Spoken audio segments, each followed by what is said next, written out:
Hi guys, welcome to my channel. इस video में हम क्लास 6 का साइंस का mid term sample paper solve करेंगे। तो बच्चों के एग्ज़ाम चल रहे हैं, उसके लिए बहुत ज़्यादा हेल्पफुल वीडियो होने वाली है। बिना टाइम वेस्ट किए जल्दी से स्टार्ट करते हैं सेक्शन ए से। फर्स्ट क्वेश्चन दे रखा है इसमें, which component of food provides energy to the body. तो आंसर क्या हो जाएगा इसका? कार्बोहाइड्रेट। कार्बोहाइड्रेट ऐसा कंपोनेंट ऑफ फूड का जो हमारी बॉडी को एनर्जी प्रोवाइड करता है। तो क्या लिखेंगे? कार्बोहाइड्रेट्स, ये आपका आंसर हो जाएगा। सेकेंड क्वेश्चन है इसका, what is the name given to the object which emits its own light. ऐसा ऑब्जेक्ट का नेम बताना है जो अपनी लाइट खुद उत्सर्जित करता है। तो क्या बोलते हैं उस ऑब्जेक्ट को? Luminous object. क्या लिखेंगे?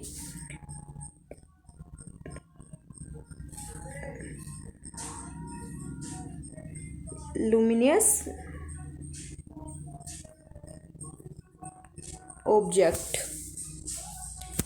क्वेश्चन नंबर थर्ड है, how many terminals does an electric cell have.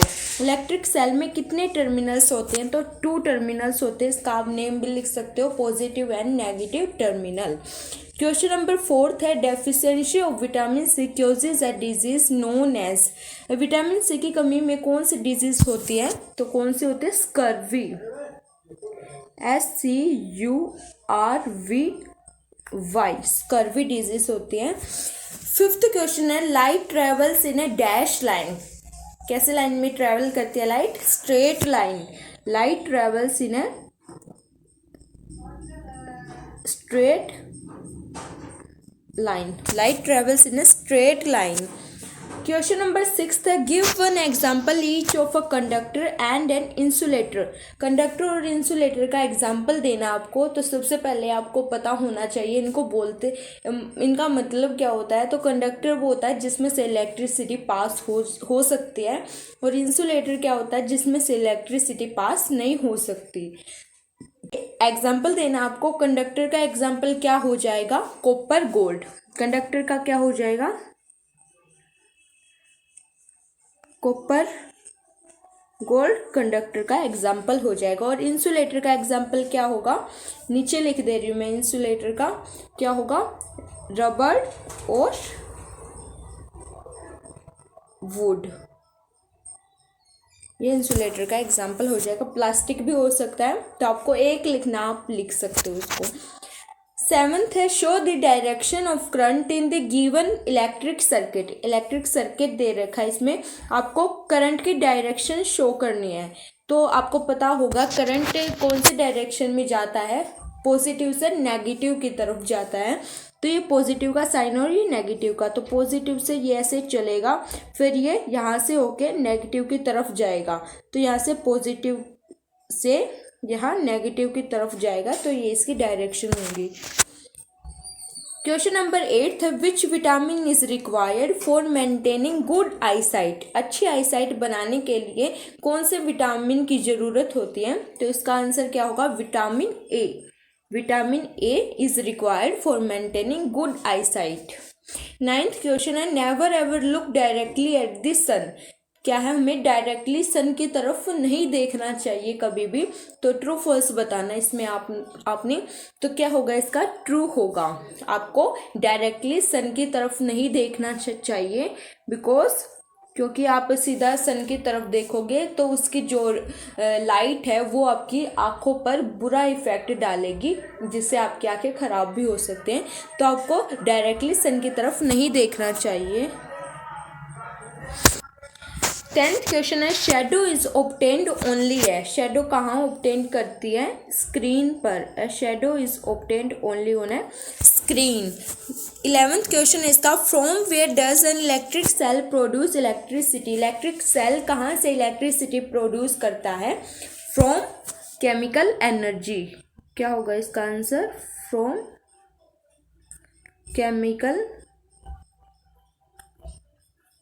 Chemical energy an electric cell produce electricity. 12th question इसका, balance diet for the body should contain a variety of food items. जो balance diet है उसमें क्या होना चाहिए, variety होनी चाहिए food items की। तो ये बिल्कुल ट्रू है, इसका आंसर आप ट्रू आ जाएगा, क्योंकि जो बैलेंस डाइट है वो किस लिए, हमारी बॉडी को हेल्दी बनाने के लिए बहुत ज़्यादा आवश्यक होती है। तो उसमें अगर वैरायटी होगी फूड आइटम्स की तो आपकी खाने की क्यूरियोसिटी बढ़ेगी और आपके पास विकल्प होंगे। तो इसलिए क्या होनी चाहिए, वैरायटी होनी चाहिए फूड आइटम्स की। तो यहीं पर हमने 1 मार्क्स के क्वेश्चन आंसर सारे सोल्व कर लिए हैं। सेक्शन ए हमारा कंप्लीट हो जाता है। अब आते हैं हम सेक्शन बी पर। इसका क्वेश्चन देखते हैं, name 2 foods rich in dietary fibre. 2 food का नेम बताना है जो डाइटरी फाइबर में रिच है। तो क्या होगा इसका, फ्रूट्स एंड वेजिटेबल्स। 2 फूड्स का नेम बताना आपको। तो fruits and vegetables are the foods that rich in dietary fibre. Okay, और में दे रखा है इसका, which type of food is called body building food. कौन से फूड बॉडी बिल्डिंग फूड बोला जाता है, किस टाइप के फूड को। तो बॉडी बिल्डिंग क्या होता है, जो आपकी बॉडी को बिल्ड करे, उसको रिकवर करे। तो कौन सा फूड है वो, इसका आंसर देखते हैं। Proteins are generally referred to as body building food. They are macronutrients that provide the body with materials for cell growth and repair. Milk, chicken, fish, egg and pulses are rich sources of proteins. तो इसका answer क्या होगा, proteins ऐसा component है food का जो जिसको body building food भी कहा जाता है। ये ऐसा मैक्रोन्यूट्रिएंट होता है जो हमारी बॉडी को मटेरियल्स प्रोवाइड करता है सेल ग्रोथ के लिए और हमारी बॉडी को रिपेयर करने के लिए। ये सारे इसके सोर्सेज दे रखे हैं, जैसे मिल्क, चिकन, फिश, एग, ये सारे आपकी बॉडी को बिल्ड करने के लिए बहुत ज़्यादा आवश्यक होते हैं। इनसे आपको बहुत प्रोटीन मिलता है। तो ये सोर्सेज हो गए। क्वेश्चन नंबर 3 दे रखा, give an example each of an opaque and transparent object. क्या है ट्रांसपेरेंट ऑब्जेक्ट, क्या होता है, जिसके हम आर पार देख सकें। If you are able to see clearly through an object it is allowing light to pass through it and is transparent. इसका एग्जाम्पल हो जाएगा वाटर क्लियर ग्लास, यानी इसके आर पार हम देख सकते हैं, इसमें से लाइट पास हो सकती है। ओपैक ऑब्जेक्ट है जिसके आर पार हम नहीं देख सकते। If we can not see through an object at all it is an opaque object. इसका एग्जाम्पल हो जाएगा wooden door, wall etcetera. Question number 4 में फर्स्ट है इसका, what is a balance diet. Balance diet क्या है, a balance diet is one that contains all of the essential elements that the human body needs. Balance diet क्या contain करता है, वे सारे essential elements contain करता है जिसकी हमारी बॉडी को नीड होती है, हमारी बॉडी के लिए जो आवश्यक होती हैं। Carbohydrates, lipids, vitamins, minerals, proteins, fibre and water are all essential components in a well balance diet. ये सारे ही एसेंशियल कंपोनेंट्स हैं किसमें, बैलेंस डाइट में। And nutritious well balance diet lowers the risk of disease and enhances general health. एक well balance diet क्या करती है, बीमारी के चांसेस को भी कम करती है और एक जनरल हेल्थ हमें हेल्दी बॉडी प्रोवाइड करती है। और में दे रखा है इसका question, what happens when 2 or more drops of iodine solution fall on starch substance. क्या होगा जब 2 या 2 से ज़्यादा ड्रॉप आयोडीन सॉल्यूशन के किस पर पड़ेंगे, स्टार्च सब्सटेंस पर पड़ेंगे। तो क्या होगा, or more drops of iodine solution fall on starch substance we observe a blue black colouration. यानी वे ड्रॉप जब स्टार्च सब्सटेंस पर पड़ेंगे तो कलर क्या होगा, ब्लू ब्लैक में चेंज हो जाएगा। Iodine is originally yellow in color. In the presence of starch, this yellow color change to blue black color due to the formation of starch iodine complex that imparts the blue color. क्या iodine starch के साथ react करता है और react करने के बाद जो क्या होता है, येलो कलर किस में चेंज हो जाएगा, ब्लू ब्लैक कलर में चेंज हो जाएगा due to the formation of starch iodine complex. ये आपका आंसर हो जाएगा। 5th क्वेश्चन है, what type of images are formed with a pin hole camera. Pin hole camera के थ्रू कैसी इमेज फॉर्म्ड होगी। The image formed by the pinhole camera on the screen is real or inverted. Real और inverted image form होगी किसके द्वारा? Pinhole camera के द्वारा. The image is generally smaller than the size of the object. अब ये object है, ये पिनहोल कैमरा है, और ये जो इमेज फॉर्म्ड हो रही है ये क्या है? रियल और इन्वर्टेड है, और ये ऑब्जेक्ट से कैसी है? ये छोटी इमेज है. तो the image is generally smaller than the size of the object. Okay, real और इन्वर्टेड होगी और ऑब्जेक्ट से छोटी होगी. क्वेश्चन नंबर 6 दे रखा, roughage does not provide any nutrients to our body but is an essential component of our food. Why? Roughage क्या है? कोई न्यूट्रिएंट प्रोवाइड नहीं करता हमारी बॉडी को, लेकिन फिर भी ये बहुत जरूरी कंपोनेंट क्यों होता है फूड का? Roughage does not provide any nutrient to our body but is an essential component of food and adds to its bulk. This helps our body get rid of undigested food. Water helps our body to absorb nutrients from food. It also helps in throwing out some waste from body as urine and sweat. यह क्या है? Roughage कोई nutrient provide नहीं करता, फिर भी ये ज़रूरी है बिकॉज ये हमारी बॉडी को अनडाइजेस्टेड फूड को बाहर निकालने में हेल्प करता है, उससे छुटकारा पाने में हेल्प करता है. और क्या करता है? ये वेस्ट को भी बाहर निकालता है. क्वेश्चन नंबर 7 है, हाउ आर शेडोज फॉर्म्ड. अब शेडो बनती कैसे है? शेडो क्या होती है? छाया. छाया कैसे बनती है? Shadows are formed by light because if light shines into an object and the object blocks the light will go sideways of the object and therefore a shadow is formed.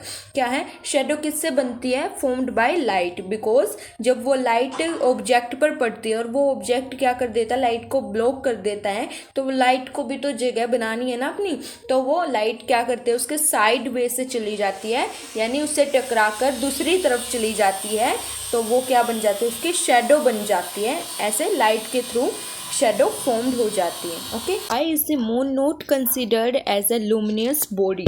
Moon को luminous body क्यों नहीं बोला जाता? Luminous हमने पहले भी देखा था, जिसके पास अपनी खुद की लाइट होती है उसे लुमिनियस ऑब्जेक्ट बोलते हैं. Objects which do not emit light on their own are known as non luminous object. जिसके पास अपनी खुद की लाइट नहीं होती उसे नॉन लुमिनियस ऑब्जेक्ट बोलते हैं. Moon does not emit its own light and therefore is a non-luminous object. Moon is visible only when it reflects light from the sun. तो मून की अपनी कोई लाइट नहीं होती, इसलिए उसको नॉन लुमिनियस ऑब्जेक्ट बोलते हैं. मून विजिबल कैसे होता है? जब सन की लाइट मून से टकराती है तो वो लाइट अर्थ पर पड़ती है, जिससे मून विजिबल होता है, नहीं तो इसकी अपनी कोई लाइट नहीं होती. ये नॉन लुमिनियस ऑब्जेक्ट होता है. ओके, क्वेश्चन नंबर 8 देखते हैं. Draw an electric cell showing its terminals. Electric cell draw करना है, उसके टर्मिनल शो करनी है, तो कैसे करोगे? ये इलेक्ट्रिक सेल हो गया, ये पॉजिटिव टर्मिनल होगी, ये नेगेटिव टर्मिनल होगी. यहाँ पर अच्छे से ड्रॉ नहीं हो रहा तो आप इसको खुद ट्राई कर लेना. ओके, बस आपको ये टर्मिनल ध्यान रखना, पॉजिटिव और नेगेटिव. और में दे रखा, name 3 metals which are conductors of electricity. कौन से होंगे वो metals? Copper, gold, silver, iron. मैंने 4 बता दिया आपको, 3 लिखने हैं आपने, 3 मार्क्स का है ये. 9th क्वेश्चन है, right the 3 things required for formation of a shadow. Shadow की फॉर्मेशन के लिए कौन सी 3 चीज़ें रिक्वायर्ड होती हैं? फर्स्ट क्या है? There should be a source of light. Light का सोर्स होना चाहिए. एन ओपैक ऑब्जेक्ट, ओपैक मतलब जिसमें से लाइट पास ना करे, तो वो भी होना चाहिए. स्क्रीन होनी चाहिए. The opaque object is between the source of light and the screen. कहाँ पर? लाइट के सोर्स और स्क्रीन के बीच में होना चाहिए ओपैक ऑब्जेक्ट, जिसमें से लाइट पास ना हो. तो ये सारी चीज़ें रिक्वायर्ड होती हैं किसके लिए? शेडो फॉर्मेशन के लिए. क्वेश्चन हम नेक्स्ट पार्ट में करेंगे सोल्व. इस वीडियो में इतना ही. Okay, thank you.